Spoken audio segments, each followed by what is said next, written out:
ruptura prematura de membranas, pérdida de líquido a través de genitales, mientras que definimos periodo de latencia como el periodo de tiempo entre la ruptura y el nacimiento del feto.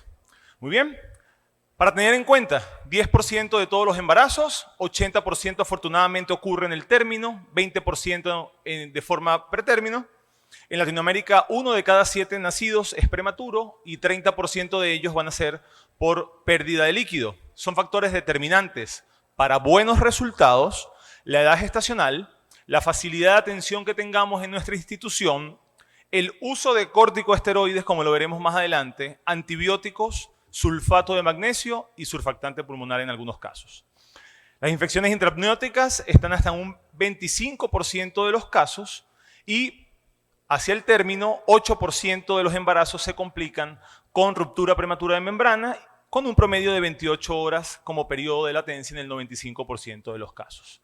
La latencia es inversamente correlacionada con la edad gestacional y las tasas de infección, del mismo modo, son inversamente correlacionadas con gestaciones más tempranas.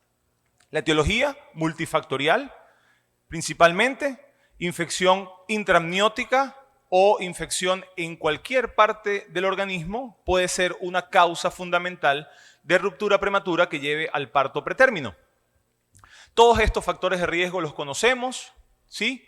No voy a detenerme mucho en ello, pero sí decirles que la recurrencia de la ruptura prematura de membranas de manera pretérmina puede tener una incidencia o que se repita hasta en 1/3 de la población. Muy bien, la clasificación, ruptura prematura previable antes de las 24 semanas, tenemos la lejos del término entre 24 y 34 y tenemos la cercana al término entre las 34 y 37 y ACOG nos dice que a término temprano es si tiene más de 37 semanas. A tenerlo en cuenta, ¿ok? El diagnóstico, ¿cómo hacemos el diagnóstico? Fácil. Es mejor, en vez de hacer un tacto, colocar un espéculo, poder ver signos clínicos, porque si hacemos tacto, lo que vamos a hacer es que vamos a aumentar el riesgo de infección en nuestras pacientes y es lo que no queremos. Entonces el examen físico, la clínica prevalece ante todo lo que hablemos y tengamos como paraclínica. Evidentemente nos enfocamos también en el ultrasonido, todos aquellos que nos dedicamos a la medicina materno-fetal. El ultrasonido es una gran herramienta, pero ojo, un ILA normal no nos va a excluir el diagnóstico de pérdida de líquido, ¿ok? Hay que tener mucho cuidado con ello. Hay otros test conocidos, clásicos, como el test de arborización o cristalización, en el cual hay una buena sensibilidad y especificidad y ahí el problema es que puede ser un falso positivo por moco cervical, pero lo que se busca es que haya cristalización por las sales que contiene el líquido amniótico. ¿Ok? Muy bien.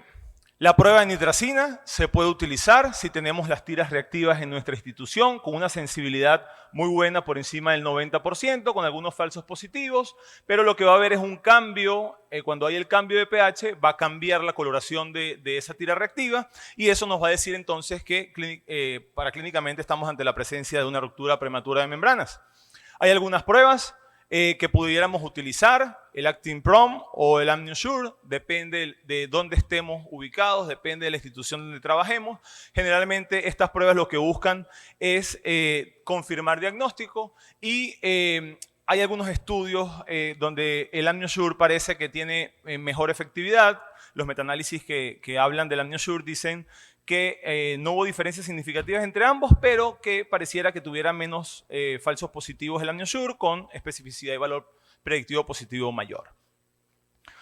El gold estándar para algunos es la inyección intraamniótica de un colorante, pudiera ser índigo carmín, eso lo diluimos en 9 cc y lo vamos a colocar. El problema está en aquellas pacientes donde nosotros nos esté llegando por primera vez, refiere a pérdida de líquido, colocamos un espéculo, no vemos más pérdida de líquido, hacemos un ultrasonido, tenemos un oligoamnios y decimos, ok, fue por una pérdida de líquido, fue porque el bebé ya tenía un oligoamnios y viene así. Entonces, habría que tener mucho cuidado porque uno debería hacer una amnioinfusión previa, porque si no lo que vamos a hacer es mancharle la piel al bebé cuando le coloquemos el índigo carmín o el colorante que estemos utilizando. Bien.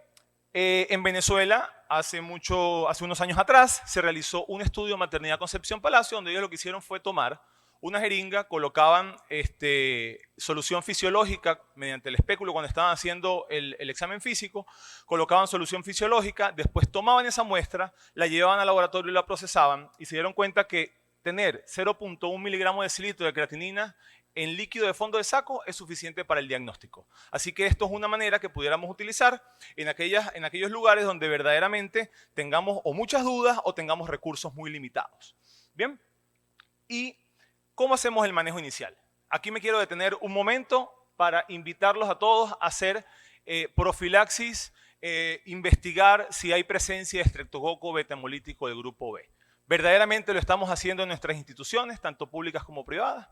Citamos a la paciente la semana 35-37, tomamos un cultivo recto vaginal, un solo aplicador, un solo hisopo, una sola escobilla. Primero, evidentemente, valaria vaginal, después valaria perianal, y eso lo enviamos a procesar para poder determinar si está presente estreptococo beta-hemolítico del grupo B. Como yo le digo a mis pacientes, no me importa si hay otro germen, porque como estoy pasando por área perianal, vamos a conseguir cualquier cosa.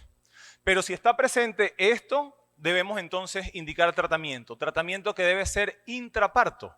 La literatura nos dice que pudiera ser antes del parto, que pudiera ser intraparto, pero los mejores resultados los obtenemos si lo hacemos en el intraparto. ¿Ok? Volviendo, dale un clic, Ramiro. Atrás entonces.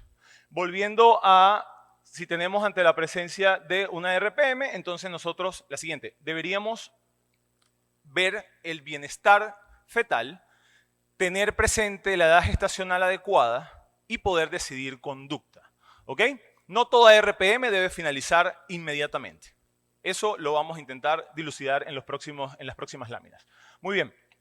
Entonces, criterios donde tenemos que finalizar gestación. Pues evidentemente cuando tengamos una coramnionitis clínica, cuando hay un deterioro fetoplacentario, cuando hay alguna malformación incompatible con la vida, alguna enfermedad donde se beneficie esta paciente de la interrupción. Recordemos que primero es mamá, después es el feto, y confirmar la madurez fetal pulmonar. Y yo agregaría un inciso más que lo hemos estado discutiendo en estos últimos 2 días, es cuáles son nuestras tasas de prevalencia o de mejores resultados en base al peso, en base a edad gestacional. ¿En qué momento podemos decir yo voy a sacar este bebé? Porque en mi hospital, si yo le doy a neonatología un bebé con 1500 y 32 semanas, me lo va a sacar adelante como nos pasa a nosotros en Caracas, o verdaderamente tenemos que investigar cómo estamos nosotros parados en nuestras instituciones para poder definir en qué momento vamos a finalizar gestación si alguna de las causas anteriores no es la que esté presente. Cuando vamos a hablar de finalización de gestación, tenemos que tener presente en qué momento ocurrió la ruptura prematura de membranas. Y fíjense que a término temprano y pretérmino tardío, la conducta es la misma. Finalizar la gestación, proceder al parto, colocar profilaxis de estreptococo beta-hemolítico intraparto. ¿Ok? Y aquí vamos a conversar, Ramiro, vamos a conversar si alguna de esas pacientes verdaderamente nosotros tuviéramos que esperar un poco, porque todavía no es el momento para nacer, porque no estamos en los tiempos, porque verdaderamente no tenemos maduración pulmonar y pudiéramos investigar si todo está bien, pudiéramos colocar 7 días de antibióticos, ir verificando muy bien cómo va la parte clínica y paraclínica. Se dice que 2 primeros días de ampicilina con eritromicina cada 6 horas y los últimos 5 días pudieran ser vía oral. ¿Y qué es lo que vamos a querer lograr con eso? Lo que vamos a querer lograr es prevenir infección ascendente hacia la decidua, prolongar un poquito más el embarazo, colocar corticosteroides, reducir infecciones neonatales, mejorar un poco el producto y de esta manera también vamos a reducir morbilidades dependientes de la edad gestacional. Este estudio interesante nos dice de que en pacientes a término en no trabajo de parto, 1% podían tener colonización bacteriana. Pero fíjense lo que pasa con los pretérminos en RPM. 1/3 de todos ellos puede tener colonización bacteriana. ¿Ok? Y 1 de cada 2 pacientes con RPM puede tener una infección intramniótica que muchas veces es subclínica. ¿Ok? En cambio, si llegamos y tenemos esa paciente donde estamos entre las 24 y 33 semanas y 6 días, es ahí donde empezamos a pensar qué podemos hacer y cómo podemos beneficiar a mamá y al feto. Y ahí lo que tenemos es que poner en una balanza. ¿Cuáles son los riesgos? Infecciosos, la prematuridad que evidentemente está presente, pero ¿qué vamos a hacer? Vamos a neuroproteger al feto, vamos a mejorar la parte ventilatoria y tener presente también que cuando hablamos de expectante versus interrupción, tenemos estos riesgos, bien sea de hospitalización, de coriamnionitis y de alteraciones del bienestar fetal tomado con pH de cordón umbilical. Muy bien. Entonces, si tenemos una amniocentesis positiva, deberíamos, sin signos clínicos, deberíamos entonces aplicar lo que llaman triple cura antibiótica, colocar clindamicina 600 miligramos cada 8 horas, gentamicina 240 miligramos orden día y eritromicina. ¿Qué vamos a hacer? Vigilamos por una semana, signos clínicos, de aparecer algún signo clínico que nos hable del proceso infeccioso, deberíamos interrumpir. Pero si podemos llevar a esa paciente hasta la semana 34, pues será mucho mejor. Este estudio es interesante, porque aquí tenemos que comenzar a cambiar los paradigmas. ¿Qué debemos hacer? Fíjense que ellos estudiaron dos poblaciones con números muy similares. A esta población, el régimen 1 le colocaron ampicilina y cefalosporinas, mientras que al grupo número 2, ceftriaxone, claritromicina y metronidazol. ¿Y qué pudimos observar? Fíjense que en la próxima lámina, le das 2 clics si quieres, en la próxima lámina, uno solo, exacto. Fíjense que mejoramos la tasa de parto espontáneo a las 37, a las 34 y a las 32. ¿Ok? Mejoramos todos los signos clínicos, principalmente de problemas de prematuridad en los bebés.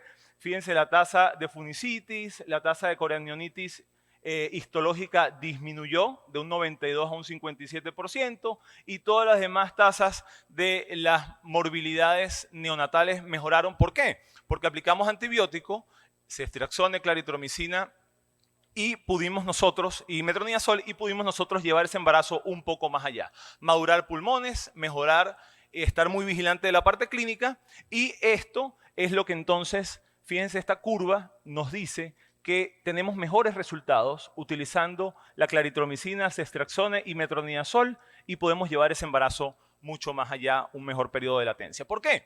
Porque se han identificado que no solamente los gérmenes que conocemos en la literatura y que los vemos en los libros, clásicamente son los que están implicados. Ahora se habla de que tenemos micoplasmas y muchos micoplasmas pueden ser resistentes. Entonces, este trabajo, donde estuvo la doctora María Fernanda Escobar, habla de utilizar cultivos que sean estandarizados, donde se pueda conseguir micoplasma y de esa manera enfocar el tratamiento hacia estos gérmenes que verdaderamente hasta hace poco eran subdiagnosticados y básicamente no, la terapia antibiótica no era totalmente beneficiosa para el embarazo. Bien, entonces, además, en estas pacientes prematuras debemos colocar corticosteroides. Todos conocemos cómo colocar corticosteroides. Por favor, pulsos continuados durante mucho tiempo. El popular por si acaso me nace ahorita, por si acaso me nace la semana que viene. Recuerda que después de 7 días no pasa nada con los corticosteroides. Ahí se acabó el efecto. Debemos utilizar betametasona o dexametasona. Mejora mucho la morbilidad neonatal y las secuelas que puedan haber por prematuridad, pero cuando verdaderamente existe un riesgo de que ese feto vaya a nacer en los próximos 7 días. ¿Ok? Y ya lo hemos conversado, el sulfato de magnesio tiene que dejar de estar solamente en nuestros protocolos para trastornos hipertensivos y debemos utilizarlo en protocolos de parto pretérmino, el uso del sulfato de magnesio como neuroprotector. Lo mejor es que no tenemos que aprendernos otra dosis, es la misma dosis que utilizamos para impregnar a nuestra paciente con el bolo y para después hacer mantenimiento. De esa manera vamos a disminuir hasta el 95% de los casos de parálisis cerebral y también podemos, como neuroprotección, disminuir la disfunción motora gruesa, la disfunción motora fina, los problemas de PCI, parálisis cerebral y también los problemas de leucomalacia y hemorragia interventricular. Muy bien, ya casi para finalizar, dale otra, Ramiro.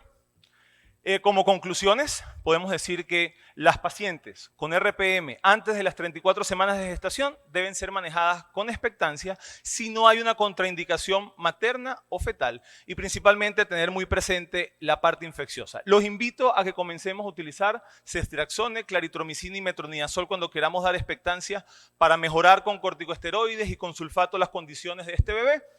Asimismo, los invito también a que hagamos profilaxis de estreptococo beta hemolítico del grupo B para prevenir transmisión vertical, independientemente de si haya tratamiento en el pasado o no. Y recomendamos entonces el uso de corticosteroides, semana 24-36 más 6, y toda mujer con RPM pretérmino antes de las 32 semanas de gestación, se piensa que el riesgo es inminente de parto, debe considerarse como una candidata para tratamiento neuroprotector con sulfato de magnesio intravenoso. Les dejo un código QR, pueden tomarle una foto y ahí van a tener parte de la bibliografía que fue utilizada el día de hoy. Muchísimas gracias, estoy muy contento de estar aquí con ustedes.